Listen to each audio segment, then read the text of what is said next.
I just want to say hello and introduce myself. I'm Diana McIntyre. I'm a faculty member at George Brown College, as well as the coordinator for Student Success Initiatives. Just for bandwidth, I'm going to, as I present, turn my camera off, but I just wanted to say hello to everyone, and I will turn it back on at the end for questions. So let's begin. Mastering the higher education classroom. Well, first of all, I want to say it's amazing to have, I'm looking at 425 international students that are currently in this session, and the number's going up a bit. And right away, that tells me that the 428 students that are here, you are being incredibly proactive and taking the initiative to support your success at George Brown College by attending the session today. And what I'm going to take you through is 7 really key factors that I think are really important to student success in post-secondary education, and that it is really from a faculty perspective. Again, I'm looking at what happens more inside of the classroom with students and how you can better prepare yourselves to be successful in this environment. So let's get started. So for some of you, this might be your first time studying within Canada. And there are, again, every country, based on cultural differences that you're studying in, have different systems, different cultures that exist. So we'll talk a little bit about the Canadian classroom culture, which might be similar or might be very different from the one that you have previous experience in. So higher education is based on a learning partnership between the student and the professor or the faculty member. The professor facilitates the learning process and brings subject expertise and resources to support learning. There is ongoing collaboration and communication to support learning, and the students are really important in this partnership, because you're bringing your own experiences and perspectives to the classroom. And we encourage you as faculty to actively participate and engage in that learning process. It's not passive. Your participation is active. The classroom culture is based on equality and is often you're going to find very informal. As a faculty member, my students call me by my first name, Diana. So the way I dress and the way many of our faculty dress is very informal. You're very rarely going to see us in suits or dresses. We are very often very just informally dressed. The way we like students to approach us is very informal. So again, depending on the culture that you're coming from, this can be a very different experience. And I know that from students who have met with me before, have been a little bit, in some cases, uncomfortable with how informal this environment is because it's something that they're just not used to. But again, we encourage students to reach out to us, to talk to us, and we are also, as professors, learners. And so we really value the perspectives, the points of views that you as students bring to our classrooms, to that learning experience. So I just want to really stress that within this learning environment in higher education, especially at George Brown College, this is a two-way partnership between the student and the faculty member. And the faculty member is a learner in this process as well. So for many programs, the college also has what we refer to as experiential learning opportunities.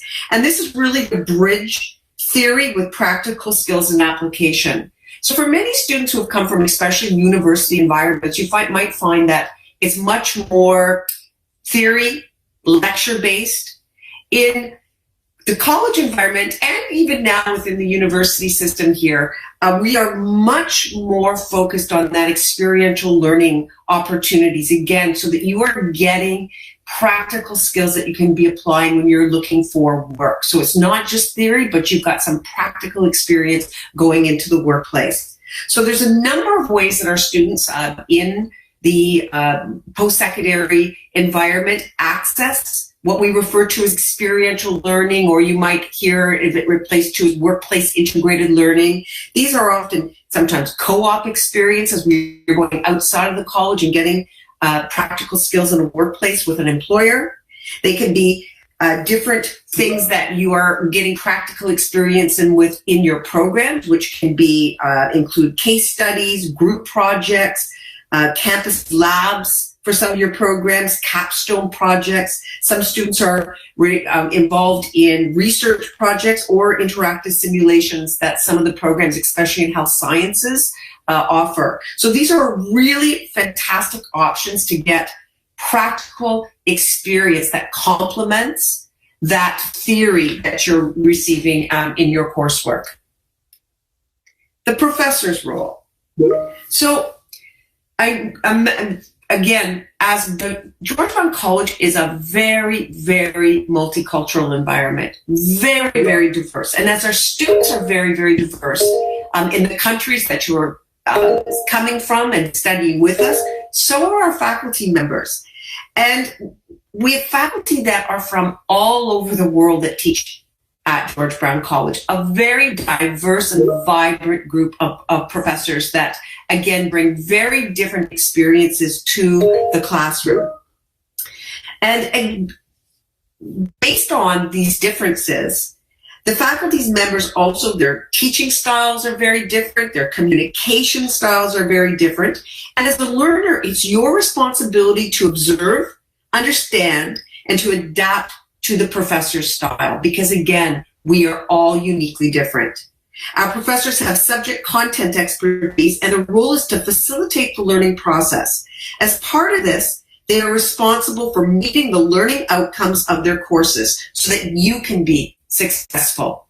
So every course that you take in your course outline clearly identifies what the learning outcomes are. And it is very important that you are familiar and understand what those learning outcomes are for every course that you're in. They will provide you with a course outline, and that is the learning contract between you and the professor. The course outline provides you with all the critical dates, that when exams, tests, assignments are due, what the percentage of those tests and assignments are worth. It gives you a weekly outline of what course content you're going to be covering each week in your course. Any pre-work that you need to do, reading materials, videos that you need to watch to help you prepare for classes, is all laid out in the course outline. And again, every course outline has the same template, but the information within the course outline is different based on the course that you're taking. But it's really important to understand that your course outlines, because if you're not looking at the course outlines, it's impossible to understand what you're responsible for as a student to be successful in that course. The professor also provides you with what we call a rubric. And the rubric outlines what are the expectations? What do you need to do to get an A versus a C in that coursework? And it will go through a very detailed breakdown of what you're going to need to do to achieve a certain grade point average and grade within each course. So again, very important to go through your course outlines. And if there's anything that is not clear to you in the course outline, that's confusing, speak to your professor. Don't wait until you're midway through the semester and you're struggling. If there's something that's not clear, I can't stress this enough. Reach out immediately and speak to your professor about it so that you are clear. Your professor's also going to tell you the best method to communicate with them. Again, for some professors, they like to have an email sent. Other professors like to do everything through Blackboard, collaborate. Their main communication is through Blackboard. Some professors will even give their cell phone numbers and say, if you really need it and it's urgent, you can contact me this way. But again, I just want to stress, for every professor, it's different.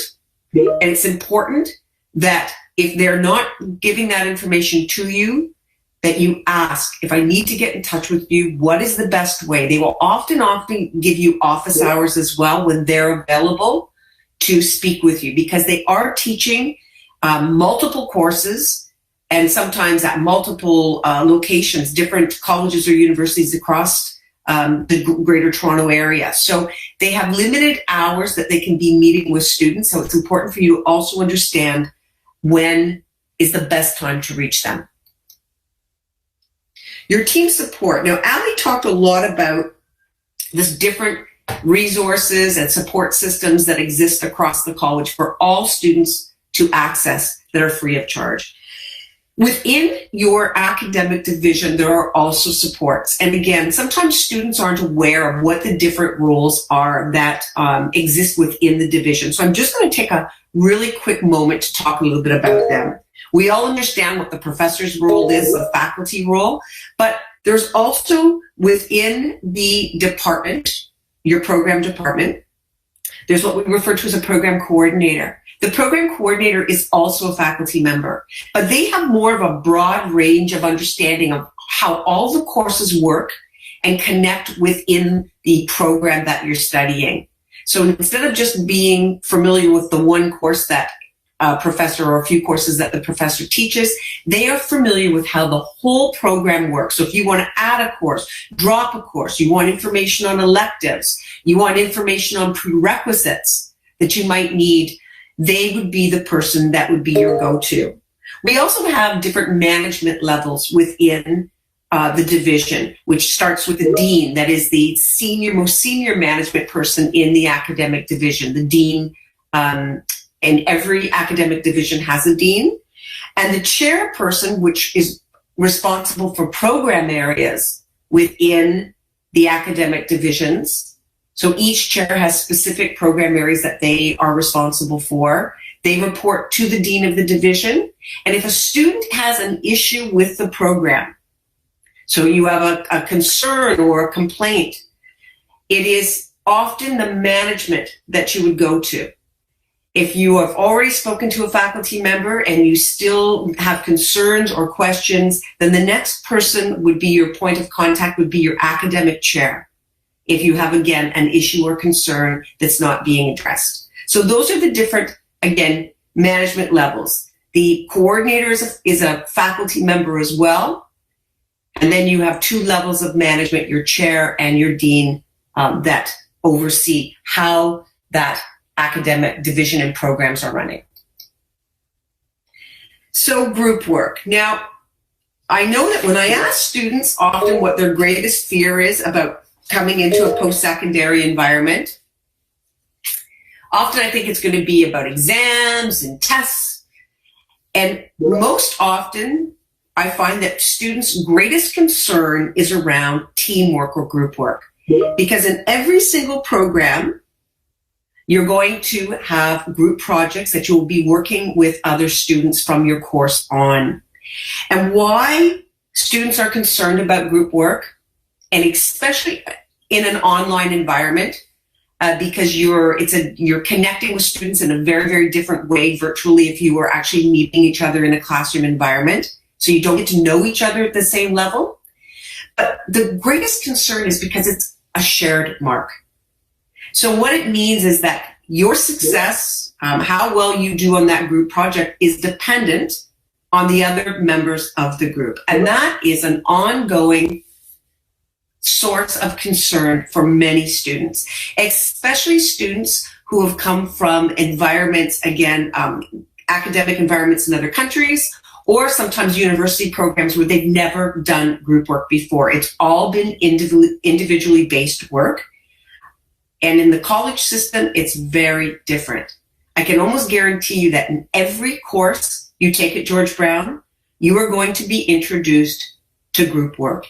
And group work is very important because not only it's important for you to develop skills to work in teams in your academic environment, but it's also very important when you go into the workforce.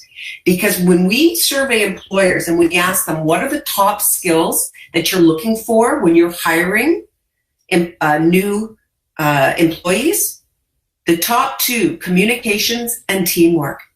And so I can guarantee you in an interview that you're going to be asked questions about your experience working in teams. And that skill for you to be able to articulate and demonstrate your ability is critical for career success going forward. And so look at this as an opportunity in your classroom to be developing and learning about how to more effectively work in teams so that when you are going out into the workplace, that you're building skill around that. And with teamwork, again, this is not an easy thing. Teamwork is made up of a lot of different skills. We offer workshops throughout the year on how to effectively work in teams. And at the end of the session, I'm going to share my email address with you so that if you find yourself in a situation where you are struggling in a group project and you need support, you can contact me directly. I do a lot of coaching with students on how to work effectively in teams. And so again, don't be shy. If you're finding that this is a real struggle for you, I want to hear from you. My role in terms of, again, coordinating student success is to ensure that our students are building the skills and have the support systems, especially when it comes to diversity and working on group assignments to support you in those areas. So again, please reach out to me. Peer learning. There are so many support systems outside of the classroom to support your learning. And in some program areas, we have what we refer to as peer-to-peer programming. That could look like the TLC, the Tutor Learning Center, which Ali spoke about. But in addition to that, we have peer leader groups that are attached directly to courses. So in certain program areas like health sciences, they have a huge, elaborate network of what we refer to as peer leaders that can help you with your academic programs, because we know through research that when a student supports another student, and I call it speak student, students have the ability to communicate and to share information with each other and study together and learn and review together in a way that is very, very successful in terms of learning. And sometimes students will be a little bit nervous reaching out to a professor and asking for help, and feel much more comfortable talking to a student within their program. So we invest a lot of resources in peer-to-peer learning because we know that it is one of the most successful support systems that help students as a complementary learning resource with outside of the classroom environment. So there are study groups you can attend. Again, some program areas have their own student leadership or peer leadership supports that are academically focused. And then outside of the classroom, we have through Peer Connect Community, which again, Ali spoke about, all kinds of wonderful resources to support students in building community, focusing on mental health and wellness, so that you're not just a student at George Brown College. We want you to be successful as a student, but some of the most important learning happens outside of the classroom as well, where you're meeting other students, you're connecting with other students, you're developing a sense of community and support, which is also so important to being successful as a student. So your responsibility as a student learner, what you put into the learning process is what you get out of it. It is the student's responsibility to be fully engaged and accountable for their learning. They are expected to attend class, come prepared, and participate. And again, online presents interesting challenges, as often we find that students don't engage as much. When professors ask students questions and say, please respond, either turn on your microphone and ask a question, or exactly what you're doing in the chat box that Tenzing and Matt have been inviting you to join, you see the same names come up all the time. When I'm teaching, when I ask a question to my students, I will see the same students that are asking and engaging. And out of a class of about 30 or 40 students, it might be the same 10 students that are participating. And so that doesn't serve you well. To be a passive learner is not going to serve you well as a student. One as a faculty member, I do not get to know you. I don't know who you are. I see when I'm marking or grading papers, your name will come up.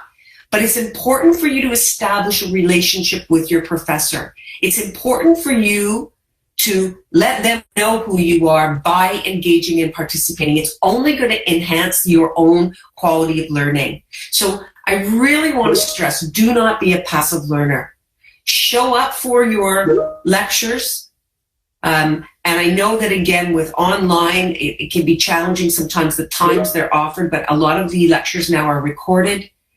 And it's important to show up prepared. And that means if you have, again, going back to your course outline, readings that you're responsible for each week, do the readings ahead of the lecture.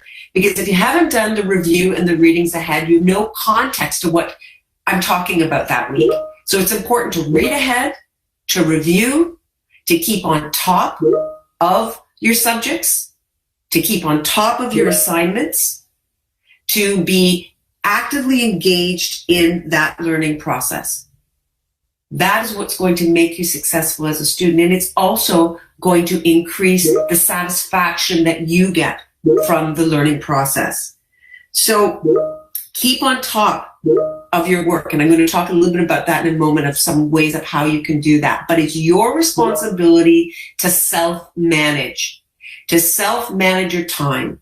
And I know, again, time zones present different challenges. Students working from home studying from home presents challenges in itself, because, again, you've got different distractions going on. If you've got family members that are at home with you, very different from when you're in a classroom. If you have young children at home, if you're working part-time, these are all factors that contribute to creating imbalances in your scheduling. And if you're not on top of it, things can get out of control pretty quickly. So it's really important to create a method, a system of managing yourself and managing your time. And I will talk about that in a moment. And that's about study habits. Diana, sorry. Yes. Can I quick interrupt? I think I've been getting messages that there's a lot of background noise coming. I think it may be your MS Teams that's on. And there's a request if you could turn off your MS Teams. I think the notification, like the pop sound. Background. Okay. And the way to address this is just to shut down your MS Teams. Okay, just give me a moment to do that. My apologies. I've only got one slide left. Okay, sure. I'm hoping that, I really don't even know how to get into that to do it, to move. And but my apologies for that. I will ensure that the next time around that is turned off. So just in terms of study habits, again, it is so important that you figure out a way to study while you're at home. And again, online presents its own challenges. So you've got to figure out quiet spaces to work in. You've got to figure out times that work best for you to be reviewing and studying. And the most important thing, if there's one issue that I find that most students at some point struggle with, again, it's time management. And time management doesn't happen accidentally. You have to create systems to manage your time. And one of the things that I always say to students is the first thing that you should be doing when your semester starts next week is taking all of your course outlines, laying them out in front of you, and starting to plot in what we call a semester at a glance, when every single assignment, every single test is due for all of your courses, and to have that in a monthly calendar so you can look at it in one spot. Because you're going to notice that at certain times in the semester, it gets really busy, and it's usually right before intersession week in the fall and in the winter semesters. And why it gets really busy just before intersession week is because as professors, we need to have about 40% of our marks submitted by intersession week. And the reason why is because if we leave that until the end of the semester, we have no way of knowing how you're doing. And if we don't have that amount of marks submitted midway, there's no opportunity for the student to go back and improve if they are being challenged in certain subject areas. So you're going to find, again, just before intersession week in both the winter and fall semesters, that all of the assignments and tests are usually coming in 1 week for all of your coursework. If you haven't laid that out, you're going to find that you're suddenly very overwhelmed and often not prepared. So again, take all of your course outlines and start to map out when all of your tests and assignments are due and what percentage they're worth. It is important in terms of managing your time, because an assignment that's worth 5% versus an assignment that is worth 40% is going to require different time priorities. So you want to know what those assignments are worth. The next thing to do is a weekly planner. Once you've laid out that semester at a glance with all of your assignments and tests, then you're going to start to prioritize your time for every single week. And each week it might change. There might be some weeks where you have a lot, again, of assignments or tests. There might be weeks that are not so busy. If you're working a part-time job, or you have family commitments, or you do volunteer work, you want to start to map out in that week everything you're doing, from your hours that you're taking your courses, to your study time that you're putting aside to do, to group project time. If you're working on group projects, you might need a couple of hours a week where you're meeting with your team. You might need time to be with your children, your family, your community. Your spiritual or religious practices might be time that you need to plot in every single day onto your time map. You also, if you're working part-time, need to put those times in. And you're going to, again, find that every week your priorities change. Because time management is really about managing priorities. And if you've got a part-time job and suddenly you've got, again, it's the week before intercession and you've got all of these tests and assignments due, you might need to cut back your hours on your part-time job that week so that you have more hours to prepare and study for. So again, time management is so important, and especially managing your priorities. There are amazing resources that you can get through Peer Connect, or you can reach out to me and I can share those with you. My last piece I want to talk about is self-advocacy. It's so important, and as Ali went through and talked about all of the resources that are available at the college to support you, get to know the website. It's important as a student for you to understand where the supports are and also what supports you need. As a faculty member, I don't get to know all of my students individually. I can be teaching in a course that has 8 different sections with 60, 70, 80 students in each section. So unless I know a student struggling because they reach out and let me know, I don't know. If you are in need of help, it's important to know how to navigate your way through George Brown College supports and services. Go to the website, find out what they are, and don't leave it until you're in a desperate situation to access those supports. Access the support as soon as you start feeling the need.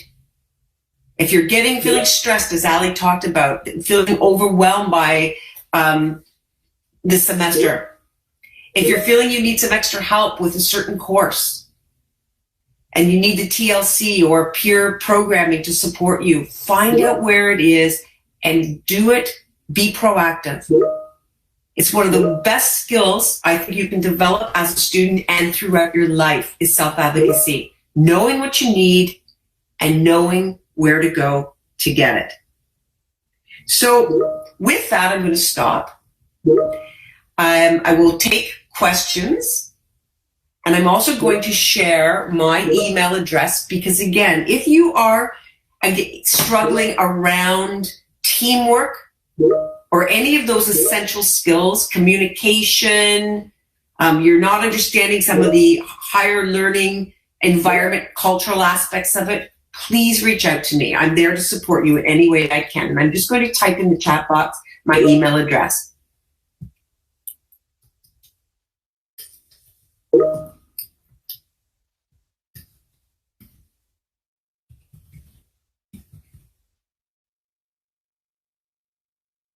Okay, so Tenzing, do we have any questions?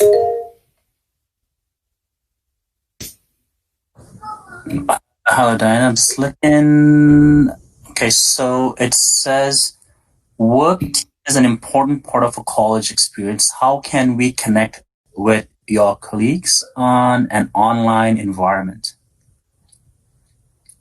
I'm not really sure what the question being asked, but it seems like that's the student thinking about working and being able to connect, I guess, with the colleagues or other college staff.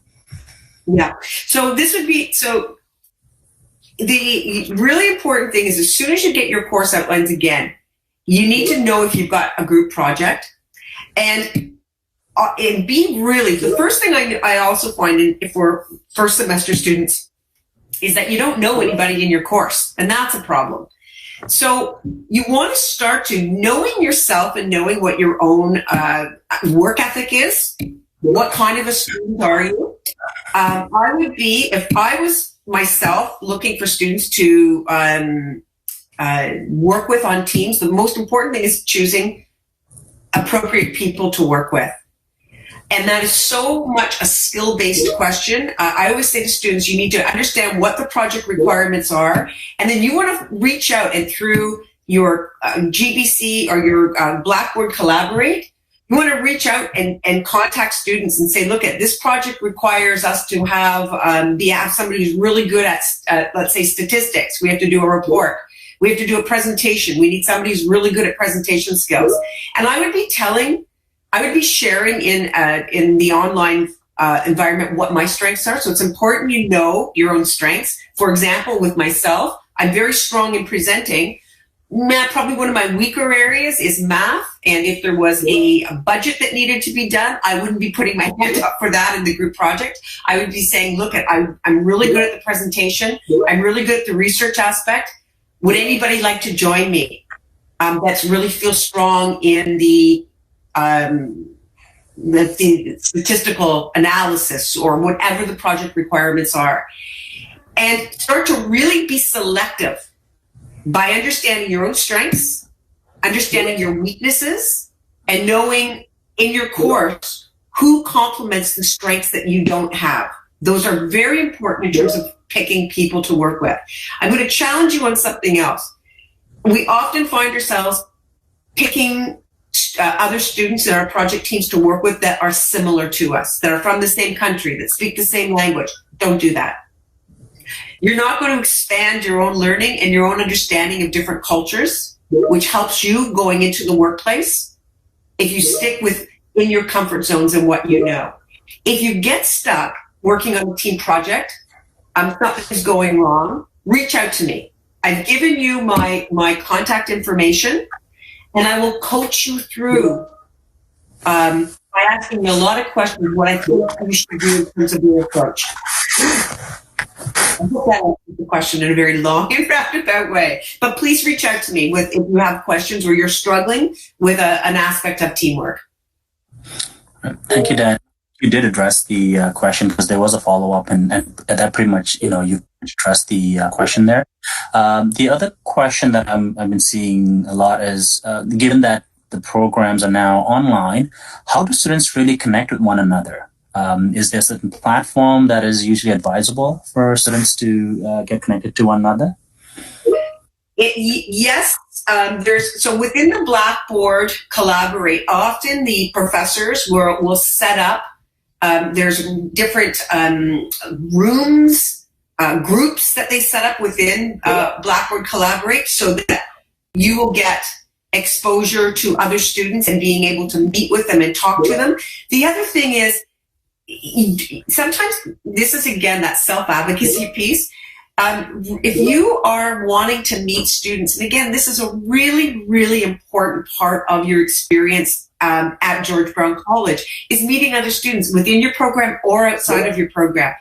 If it's within your program, you can be inviting students. Reach out and say, look, I want to form a study group, or I want to form a chat group outside of the classroom where we can connect and review information. Take a leadership role on that. There's probably 10 or 15 people in your class that want that, but might be shy or not know how to do it. So step out of your comfort zones and say, look, I want to organize a group that we can meet outside of BB Collaborate. Maybe you set up a Google group. You set up a group through Teams where you can meet live and see each other as we're doing now.